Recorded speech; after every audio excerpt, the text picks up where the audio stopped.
Kita adalah orang-orangnya. Siapa gerangan orang ini, sehingga angin dan danau pun taat kepadanya.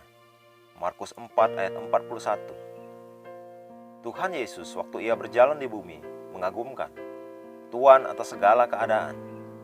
Suatu hari murid-murid dalam kekaguman akan dia menanyakan pertanyaan yang kita baca di ayat tema kita. Ini setelah ia meneduhkan badai gelombang. Dalam peristiwa yang lain, murid-murid berlayar jauh di lautan ketika mereka tiba-tiba melihat sesosok berjalan menuju mereka di atas air. Itu adalah Yesus. Lagi mereka heran, siapa gerangan orang ini yang menentang alam? Pikirkan tentang hari kenaikannya ke surga. Ia begitu saja terangkat dan pergi menembus awan masuk ke surga. Ada yang kita terima pada waktu mengetahui siapa Yesus sebenarnya. Sampai engkau mengenalnya, engkau tidak dapat memiliki iman yang sesungguhnya di dalam Dia, dan engkau tidak akan mengenal dirimu. Ada sesuatu yang sangat luar biasa. Mereka yang percaya di dalam Yesus menerima hidup yang sama dengan yang ia miliki.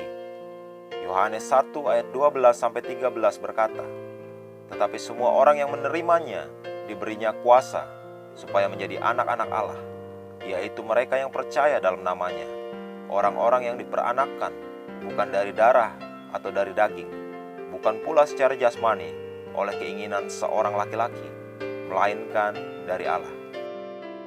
Perhatikan bahwa bagian terakhir berkata, engkau lahir dari Allah. Berarti bahwa engkau dilahirkan dari firman yang sama yang menjadikan Yesus. 1 Petrus 1 ayat 23 berkata, "Karena kamu telah dilahirkan kembali, bukan dari benih yang fana, tetapi dari benih yang tidak fana, oleh firman Allah, yang hidup dan yang kekal." Yakobus 1 ayat 18 berkata, "Atas kehendaknya sendiri, Ia telah menjadikan kita oleh firman kebenaran." Kita serupa dengan Yesus, karena kita dilahirkan oleh firman. Tidak heran Yohanes berkata, "Karena sama seperti Dia, kita juga ada di dalam dunia." 1 Yohanes 4 ayat 17. Segala keilahian ada di dalam Yesus. Ia adalah Allah yang hidup dan berbicara dalam tubuh seorang manusia. Kepenuhan keilahian yang sama ada di dalammu hari ini. Seperti Dia, engkau adalah rumah Allah yang hidup dan bergerak. Haleluya!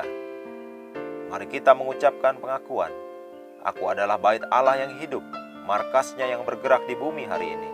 Di dalam Dia aku hidup dan bergerak dan memiliki keberadaanku. Yang lebih besar hidup di dalamku. Aku hidup dengan kepenuhannya dan membagikan keberadaan kerajaan di segala tempat. Amin."